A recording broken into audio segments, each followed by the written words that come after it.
All right, let's talk about Charlie Kirk. He's this really fascinating and honestly pretty polarizing figure in American politics.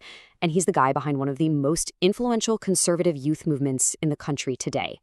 And this really gets to the heart of it. The big question we're trying to unpack here is what he's doing actually building something that will last, a real movement, or is he just, pouring gasoline on the fire?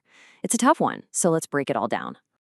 So here's how we're going to tackle this. First, we'll look at the blueprint, how he built this thing from the ground up. Then we'll dive into his digital strategy, track his big pivot into the culture wars, unpack all the controversy, and finally try to make sense of his legacy. Okay, so let's rewind. The story really starts in a pretty surprising place. I mean, think about it. How does a teenager, literally working out of a suburban garage, become this major player on the national stage? It's a wild journey. So picture this. It's 2012. Charlie Kirk is just 18 years old, and he starts Turning Point USA because he's convinced that universities are just dominated by liberal ideas. And wow, did it take off? The growth in the next few years was just explosive. A lot of it thanks to these really provocative events on college campuses. But the real rocket fuel, that was the Trump era. Kirk got on board with Trump early, and that alliance, well, it was a two-way street that shot him into the big league. So you're probably asking, what is Turning Point USA, or TPUSA, as it's often called? Well, officially, it's a nonprofit. Their stated goal is all about getting students fired up about things like free markets and limited government. But, and this is a big but, what they say they are and what they've become, well, that's changed a lot over time. Okay, so how on earth did they grow so fast? The secret sauce, really, is in their digital playbook. This was the engine that powered the whole machine. And their method is actually pretty genius in a way. It's got three main parts. First up, direct confrontation. We're talking about things like showing up on campus with giant socialism sucks beach balls. The goal? Get a reaction, start a debate. Step 2, go viral. They became absolute masters of the political meme, boiling down these huge ideas into something you can share in a second. And third, and this is key, they just bypassed the gatekeepers. Forget traditional media. They went straight to their audience on Instagram and Facebook.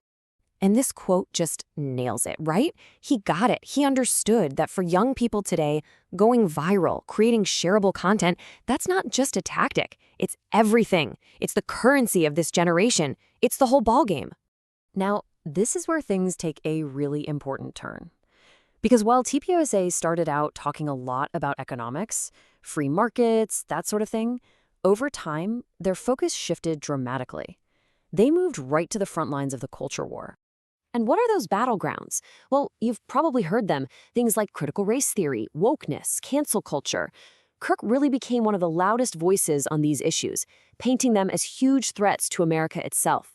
He also talks a lot about how universities are being radicalized, and more, he's bringing in ideas tied to Christian nationalism. So what does it sound like when he's delivering this message? Well, his style is unmistakable. It's fast, it's direct, there are absolutely no apologies. He's honed this delivery to be deliberately confrontational. And here's the thing, his supporters love it. They see it as authentic, like he's just telling it like it is. But for his critics, they hear something very different, pure division. Yeah, and you absolutely cannot talk about Charlie Kirk without getting into the controversy. It follows him everywhere.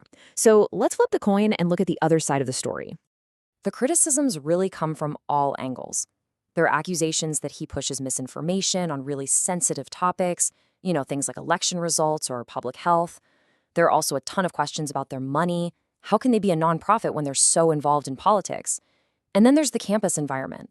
A lot of people say that his rhetoric, combined with some really aggressive tactics by activists, just makes campuses feel hostile.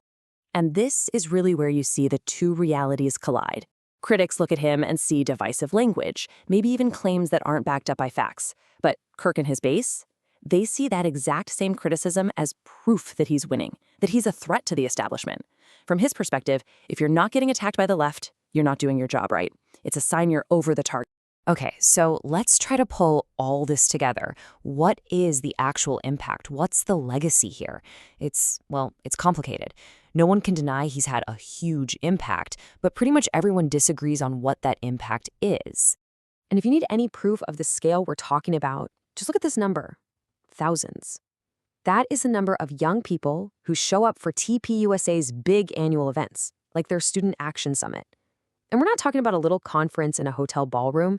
These are massive productions, almost like festivals, and they've become a central hub for the next generation of conservative activists. So this really sums up the two competing narratives about his legacy. In the positive column, you've got this incredible infrastructure he built for young conservatives. He created a real pipeline for future leaders and proved that the right can absolutely engage with young people. But then you look at the critical column. The argument there is that it all came at a price. Deeper division, maybe reinforcing people's existing biases instead of encouraging real debate, and, of course, that blurring of the lines between church and state. And that brings us right back to our original question. So what is he? A visionary who gave a voice to a generation that felt ignored? Or a brilliant provocateur who figured out that stoking division is a powerful political tool? We've laid out the evidence from all sides. Now it's up to you to decide.